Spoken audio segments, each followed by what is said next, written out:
बिस्मिल्लाहिर्रहमानिर्रहीम। अस्सलाम वालेकुम नाज़रीन, प्रोग्राम क्रॉस फायर के साथ उमर शरीफ लगारी हाजिर खिदमत है। नाज़रीन करामी, एक अलमिया है पाकिस्तान के अंदर, ख़ास तौर पे हमारे एक एडमिनिस्ट्रेटिव लेवल पे अगर देखें तो बहुत सारे माजी में ऐसे सानी हमें देखने को मिली हैं जो अवामी सतह पर आवाम को जो है वो सफ़र करने पड़ते हैं। जिस तरीके से बहुत, अगर मैं लाहौर के अंदर बैठा हूँ तो लाहौर में हम बात करें तो हफीज़ सेंटर में कई दफ़ा जो है वो यहाँ पर आग लगी, लेकिन हम इस चीज़ को एज ए लेसन, हम इस चीज़ को सीखते नहीं हैं और अपकमिंग हम किसी ऐसे एडवेंचर से, ऐसे किसी अफसोसनाक अलमिये से बचने के लिए उसके लिए कोई मेजरमेंट्स भी नहीं लेते। शहर कायद में गुल प्लाजे में हफ्ते की रात लगने वाली आग जो है वो उस पर 33 घंटों बाद काबू पा लिया है। बड़ा अफसोसनाक बात है ये, तकरीबन 30 घंटे से ज़ायद जो है वो उसके बाद उस पर कंट्रोल पाया गया। शहर कायद कोई छोटा मोटा शहर नहीं, सिटी नहीं, ये सिटी ऑफ लाइट्स है, ये बहुत बड़ा हब है, बिजनेस हब पाकिस्तान का। अब यह है कि मलबा हटाने का काम शुरू हो गया है और अभी तक की रिपोर्ट्स के मुताबिक डिफरेंट ज़राए से डिफरेंट जो है वो इसमें हमें मिल रही हैं कि हलाकतों की तादाद तकरीबन 20 से 25-23 जो है वो अभी तक की ज़राए के मुताबिक हमें पता चला है और 30 से ज़ायद अफराद जो है ज़ख्मी हैं। तकरीबन 73 से ज़ायद अफराद जो है वो अभी तक जो है वो लापता हैं। लेकिन सबसे बड़ी सवालिया निशान कारकर्दगी की बात करें हम सिंध हुकूमत की, तो उनके लिए सबसे बड़ा सवालिया निशान और ये चैलेंजिंग फेज होगा कि किस तरीके से अवाम को वो आंसरेबल होंगे या अवाम को किस तरीके से ये जस्टिफाई करेंगे, किस तरीके से 33 घंटे ये जस्टिफाई होंगे कि 33 घंटे तक कहाँ वो थी सरकारी मशीनरी, किसका ये काम था कि ये आग को रोकते, किसका ये काम था तमाम वो पुरानी बिल्डिंग्स को चेक करना जिसके अंदर अभी तक ये आवाम को अवेयरनेस नहीं दी गई कि अगर कोई एमरजेंसी सिचुएशन बनती है तो उस सिचुएशन के अंदर किस तरीके से हमने फायर को कंट्रोल करना है और आग अगर लग जाती है तो कौन सा मुतलका इदारा है जिसको बताना है। जब ये बिल्डिंग के अंदर आग लगी, उस बिल्डिंग अंदर तकरीबन 6000 से ज्यादा अफराद थे और जब ये आग लगी तो अगले 5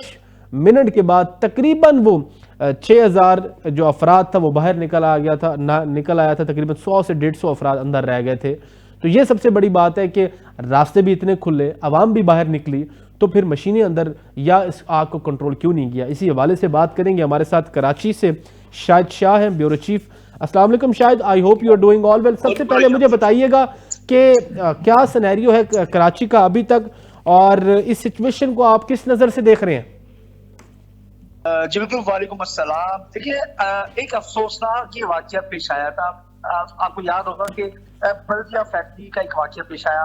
उसके बाद आरके मॉल का वाकया पेश आया, उसके बाद फिर मिलेनियम शॉपिंग मॉल का वाकया पेश आया, फिर उसके बाद जो है कराची के अंदर ही मॉल का वाकया पेश आया, चौथा, और ये 5वां वाकया पेश आ रहा है 32 के साथ जो है गुल प्लाजा। बेसिकली गुल प्लाजा तो बताते हैं, ये गुल प्लाजा के अंदर जो इसको असल नाम इसका ये दिया जाता है कि बुलबुलिया, जिस सीने से आप जाते हैं जी, आप वापस जाने के लिए जब आप बोलते हैं लेकिन आप उस जगह पर दोबारा आ जाते हैं। ये बताया जाता है कि 500 से 550 के करीब इसकी अप्रूवल दी गई थी दुकानों की, लेकिन 1200 से ज्यादा दुकानें तामीर की गई है। और सबसे बड़ी बात है कि बेसमेंट से लेकर और ऊपर तकरीबन जो है छत तक का जो इनका एग्जिट गेट होता है, वो जो फायर की हरारत होती है वो भी इसमें मौजूद नहीं है और एग्जिट गेट मौजूद नहीं है। इस वक्त जो है एक सवाल निशान पैदा होता है कि बिल्डिंग कंट्रोल अथॉरिटी की जानिब से जो है यहाँ पर जो जितनी भी बुलंद इमारतें जो बन रही है, तामीर हो रही है, इनके नक्शे जो बनाए जाते हैं उन नक्शों के हिसाब से जो है इसकी इंस्पेक्शन नहीं होती है, क्योंकि तमाम इमारतों के अंदर जो है ऐसे गेट लाजमी किया जाता है कि जब ऐसे कोई वाकयात पेश आते हैं तो एग्जिट गेट के जरिए जो है लोग आराम से अपनी छतों पर पहुंच जाते हैं और जिससे आसानी निशानी हो जाती है। लेकिन अफसोस के साथ यहाँ पर तमाम जो महकमे है ना, उनकी एक सवाल निशान पैदा होता है कि ऐसे महकमों के सामने इतने बड़े बड़े हादसा हो जाते हैं, उसके बावजूद भी कोई ऐसी हिकमत अमली अब तक नहीं आती, कमेटियां बनाई जाती हैं, कमेटियों के बावजूद जो है उस पर अमल दरामद होता हुआ नजर नहीं आता है। इस वक्त भी जो है 30 से ज्यादा अफराद जो है अपनी जान की बाजी हार चुके हैं। मुतादिद जो अफराद है वो इसमें मौजूद है, दुकानों में काम करने वाले लोग जिसमें खातन, मर्द और शॉपिंग पे आने वाले लोग जिनमें बच्चे फैमिली मौजूद थी, अब तक लापता है। यहाँ पे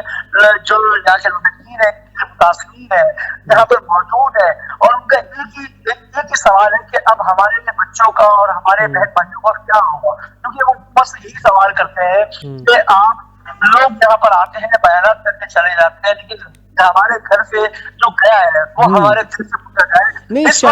शायद इसमें मुझे ये बताएं कि अब जिस वक्त ये इंसिडेंट पेश आया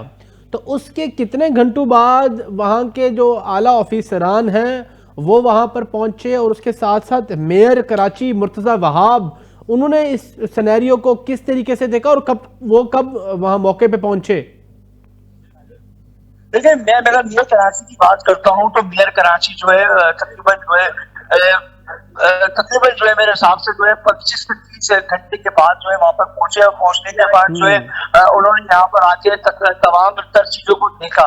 देखिए, सबसे मेन अहम बात यह है कि यहाँ पर कारगिल और फायर ब्रिगेड का जो अमला रेस्क्यू ऑपरेशन जो काम कर रहा है ना, यहाँ पर एक कराची का जो मंसूबा तामीर हो रहा है, लेकिन बहुत अफसोस के साथ कहा जाता है कि यहाँ पर जो ऑपरेशन को काम करने में यहाँ पर एक तो आवाम का रश और दूसरा फायर ब्रिगेड का जो अमला यहाँ पर काम कर रहा है, और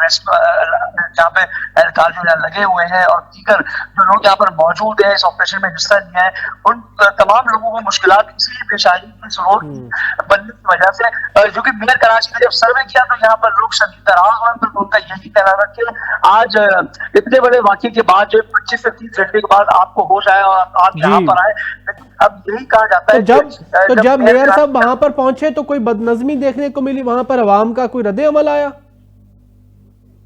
जी बिल्कुल, जब मेयर साहब वहां पहुंचे तो वहां पर आवाम जो है बेकाबू हुए, आवाम ने जो है वहां पर नारेबाजी करना शुरू कर दी कि ना मेयर, हमें ये मेयर नहीं चाहिए, और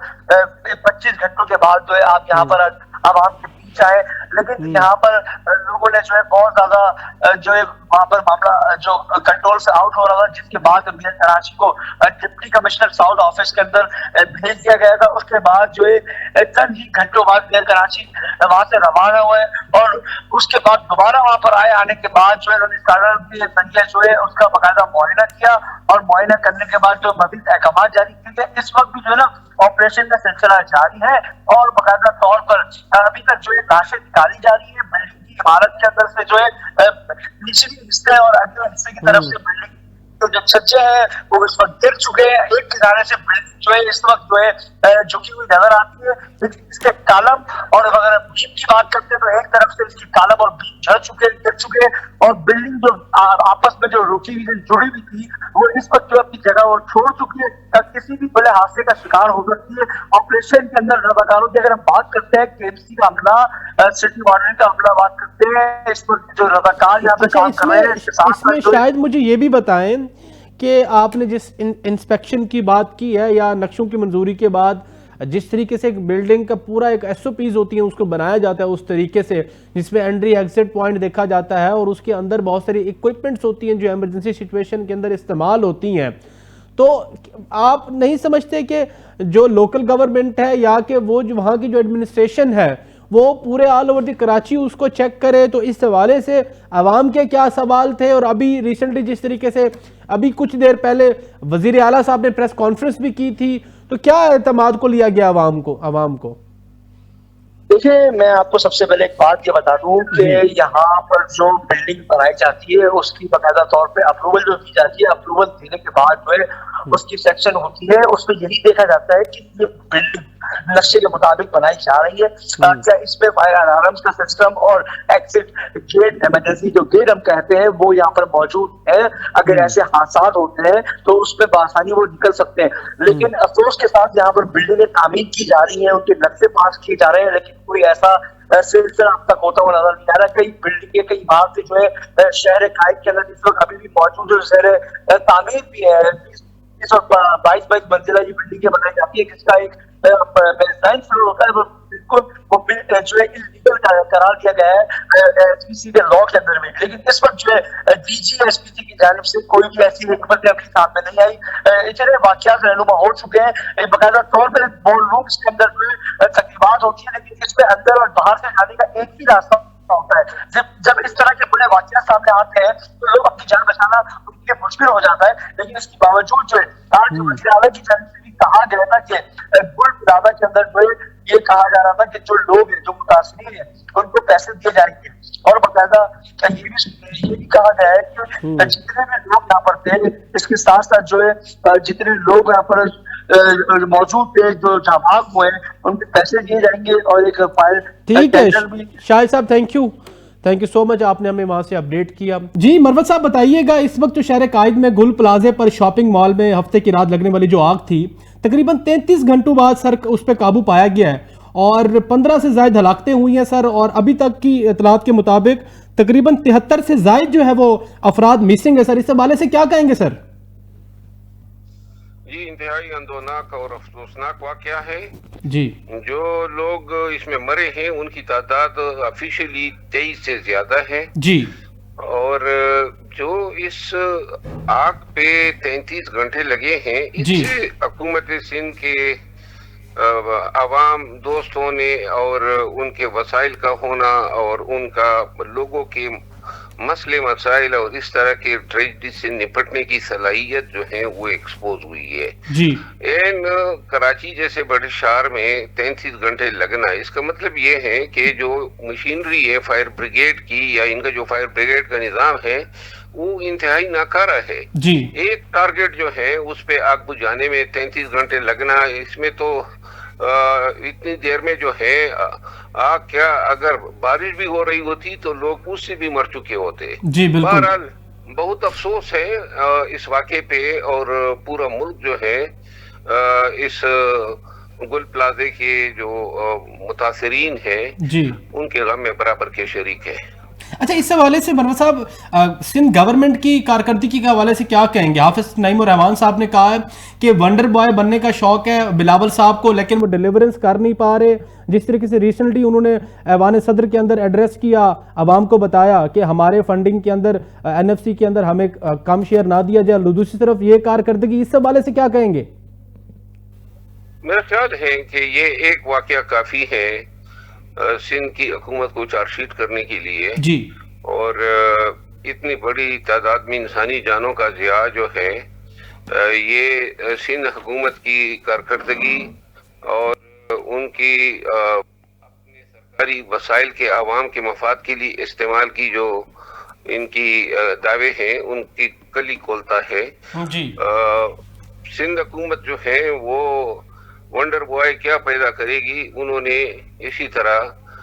अजूबे पैदा किए हैं जिनकी वजह से जो है कराची जैसा बड़ा शहर गुज़िश्ता 20 सालों से तरक्की नहीं कर पा रहा है, और जहां दुनिया में इनकी जो असर शहर है इतने बड़े और खसूसन दरिया के नजदीक या समंदर के पास होना, ये जिस तरीके से इस शहर को तरक्की दे सकते थे, इससे इस शहर के वसाइल में इजाफा किया जा सकता था, उन्होंने बजाय इसके जो वसाइल थोड़े बहुत यहाँ से जनरेट होते हैं उन वसाइल पे भी खुद ही कब्जा किया हुआ है। बहरहाल ऐसे वाकयात से जो है रोनमा होने से लोग पीपल पार्टी से मजीद दूर होते जाएंगे, बिल्कुल दूर होते जाएंगे। और मरवत साहब आपका इंटरनेशनल एक्सपोयर भी है और आपने देखा है कि बाहर फॉरेन कंट्रीज में किस तरीके से बिल्डिंग्स की चेक एंड बैलेंस होती है। आप तमाम सूबों के चीफ मिनिस्टर्स को और लोकल गवर्नमेंट की तमाम रिप्रेजेंटेटिव्स को क्या सजेशन देना चाहेंगे कि किस तरीके से सोसाइटी का जो है इस तरीके से चेक एंड बैलेंस होना चाहिए? देखिए लोकल गवर्नमेंट पे तो सारी हुकूमतें और सारी पार्टियां जो हैं वो उनको अपने दुश्मन समझते हैं, क्योंकि दुनिया जदीद दुनिया और मगरिब में जो लोकल गवर्नमेंट का निज़ाम है वो ग्रास रूट लेवल पे लोगों को उनके मसाइल का हल देता है लेकिन यहाँ पाकिस्तान में उल्टी गंगा बहती है। जो जिस पार्टी के MPA MNA आ जाते हैं वो समझते हैं कि जो फंड लोकल गवर्नमेंट को देने थे वो उनके जरिए दिए जाएं, और यूं फंड के लालच में हमने लोकल गवर्नमेंट का बट्ठा बिठाया हुआ है। और मुर्तजा वहाब साहब के लिए क्या मैसेज देंगे सर, मेयर कराची? बस वो यही करते आए हैं, हर वक्त दावे करते हैं बुलंद बांग। काश वो खुद इस मौके पे मौजूद होते, उनको इस ऑपरेशन की निगरानी करनी चाहिए था और कम से कम वक्त में ये आग बुझा देते तो फिर उसकी हुकूमत की नेकामी भी होती है और उनके अपने आमाल या जो उनके अपने फराइज हैं उनकी अदायगी में यह सताइश भी कमाता। और सर आपको खबर मिली होगी कि 1 करोड़ रुपए लवाहिकीन को देने का फैसला किया सिंध हुकूमत ने सर। हाँ, उसमें अब ये मुझे तो शक है कि लवाहिकीन बढ़ाने के लिए कोई जेल मुर्दे ना डाल दे ये। चले अल्लाह पाक उनको हिदायत दे। और रिसेंटली सुहेल अफरीदी साहब के विजिट के हवाले से भी मैं आपके कुछ अल्फाज सुनना चाह रहा हूँ सर, ऑडियंस सुनना चाह रही है। सुहेल अफरीदी साहब गए, बड़े अच्छे केमाड़ी से होते हुए प्रिंस रोड पे गए, तारिक रोड से होके गए, बड़ी अच्छी उनकी टिकटॉक्स बनी है और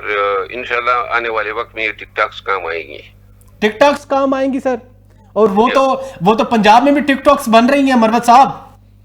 जी। बस अभी मेरे ख्याल में बलूचिस्तान का दौरा करेंगे, वहाँ टिकटॉक कम पाई जाती है, लेकिन खैर है क्वेटा की आबो हवा चेक कर लेंगे। और फॉलोअर सर बढ़ते जा रहे हैं, फिर ये तो नहीं होगा गंडापुर साहब की तरह कि बानी साहब फैसला करेंगे अडियाला से कि इनको भी उतार दिया जाए, कोई और सीएम लाया जाए।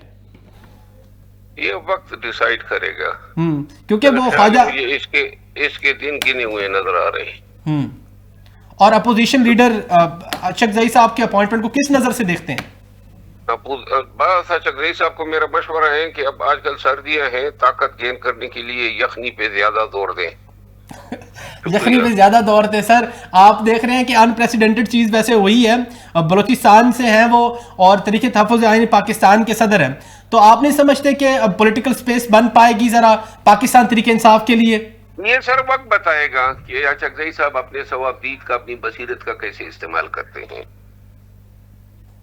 ठीक है, मेहरबानी सर। बरवत साहब थैंक यू सो मच। जी नाज़रीन, छोटी सी ब्रेक लेते हैं, ब्रेक के बाद फिर हाजिर होते हैं। विल बी राइट बैक इंशाअल्लाह।